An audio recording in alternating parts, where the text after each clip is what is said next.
ধন্যবাদ স্যার। আমরা এবারে কথা শুনতে চাই আমাদের বরেণ্য সঙ্গীত ব্যক্তিত্ব গুণীজন জনাব খুরশিদ আলম স্যারকে অনুরোধ জানাচ্ছি কিছু বলবার জন্য।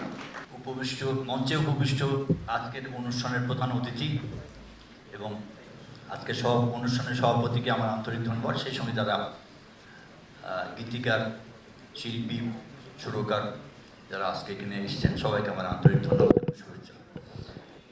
আমি যতটুকু গান গাইতে পারি এটা আল্লাহর কাছে অশেষ মেহেরবানি, কিন্তু ভাষণ আমি দিতে পারি না। তারপর বলতে হয় যে আমরা আসছি আমাদের যে গানের মেধাস্বত্বর ব্যাপারে আলোচনা করার জন্য এবং অভাব অভিযোগ সব কিছু আমাদের মাননীয় প্রতিমন্ত্রী মহোদয়কে জানানোর জন্য। আমার আগে যিনি বললেন শ্রদ্ধেয় সুরকার শেখ সাদিক খান, আমি একটা কথা বলি, আমরা যদি নিজেরা একত্রিত না হতে পারি তাহলে যতই কিছু করেন ওই আস্তে আস্তে দুজনকে রয়্যালটি দিল, চারজনকে রয়্যালটি দিল। আমি শুদ্ধ বাংলায় বলি যে এখনও বাংলাদেশের রয়্যালটি সিস্টেম চালু আছে, যারা গীতিকার তারা পায়। একই দেশে গীতিকার পাবে, সুরকার পাবে না, শিল্পী পাবে না, এটা তো হয় না। তা আমি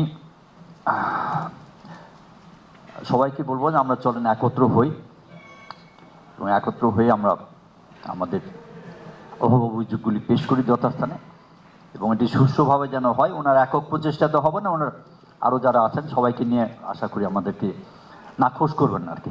অনেক অনেক ধন্যবাদ।